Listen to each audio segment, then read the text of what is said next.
one thing most of the books in my book haul seem to have in common. They're all huge! Hello and welcome to The Book Thing. My name is Mark. Today I had a wander around the town that I live in, had a look in the charity shops and the secondhand shops, and I got a great haul of books, so I'm going to share those with you now. So the first thing I managed to find in my haul was Leviathan Wakes by James S.A. This is the first book in James S.A. Expanse series. There's 10 books in that series in all, as far as I know, and I actually don't know very much about this. I know that it is a big epic space opera. There's 10 books of it and apparently it's very good. I'm going to check out the first one, see what it's like, and if I like it, I'll read more. The next one I'm going to talk about is another science fiction, and that is Stand on Zanzibar by John Brunner.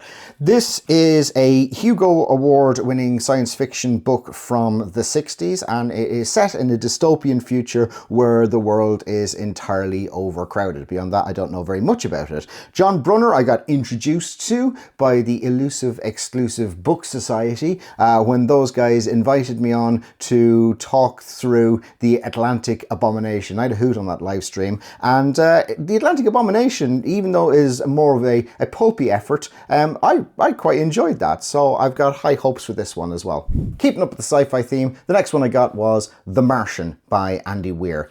This is the story of astronaut Mark Watney, who gets stranded on Mars and then has to use his wits and his scientific knowledge to be able to survive until such a time as he can be rescued. I've seen the film, the Ridley Scott film with Matt Damon in it, and I really love that. And I'm currently in the middle of a buddy read of Project Hail Mary, which is also by Andy Weir, with my friend John over at Disquiet and Dragons, and it's an absolute blast. I am loving it so far, so I've got high hopes for The Martian.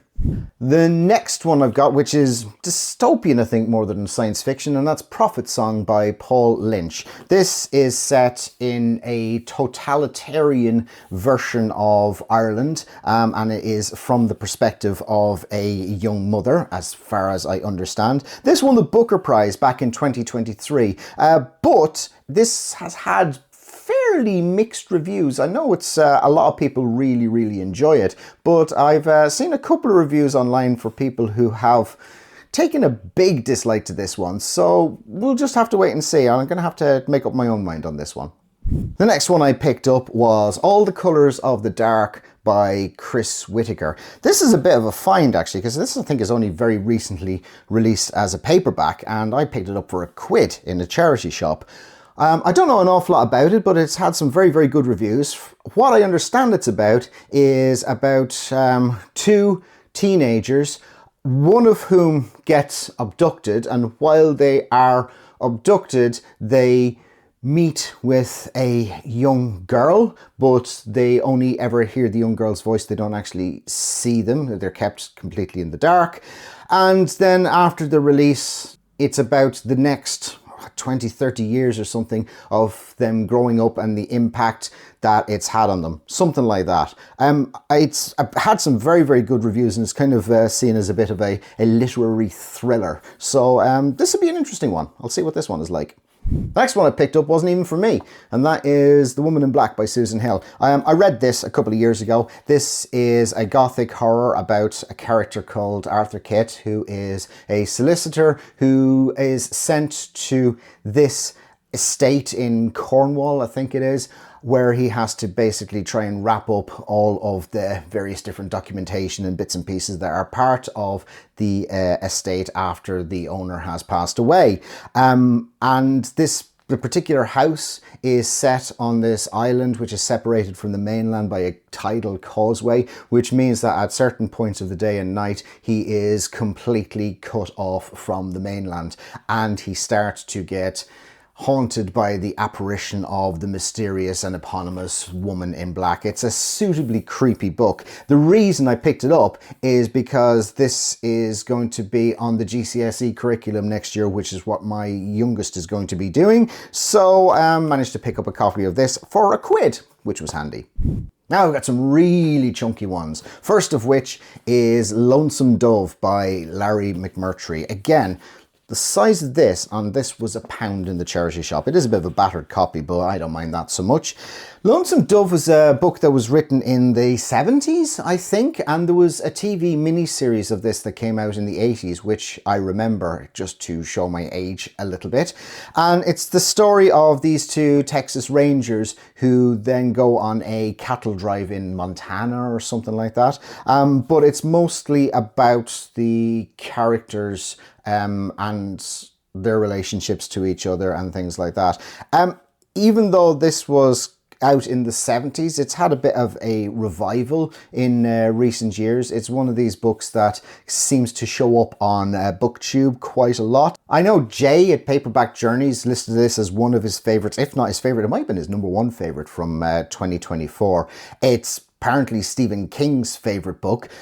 So high praise indeed. I'm not a massive Western reader. I think the only things I've really read are, I read Cormac McCarthy's Border trilogy, and I recently, last year I think, read The Thicket by Joe R. Lonsdale. But all of those I really enjoyed. But speaking of Westerns, I am actually also doing a buddy read with Nikhil at Shelf Esteem of Flint by Louis L'Amour.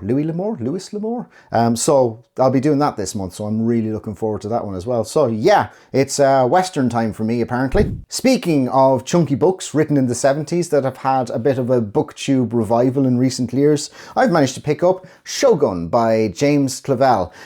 This is the story of a British sailor who gets shipwrecked in Japan in, I think, the 16th century? Yeah, 16th century, and goes from someone who's just trying to integrate himself into the society right up to being a samurai.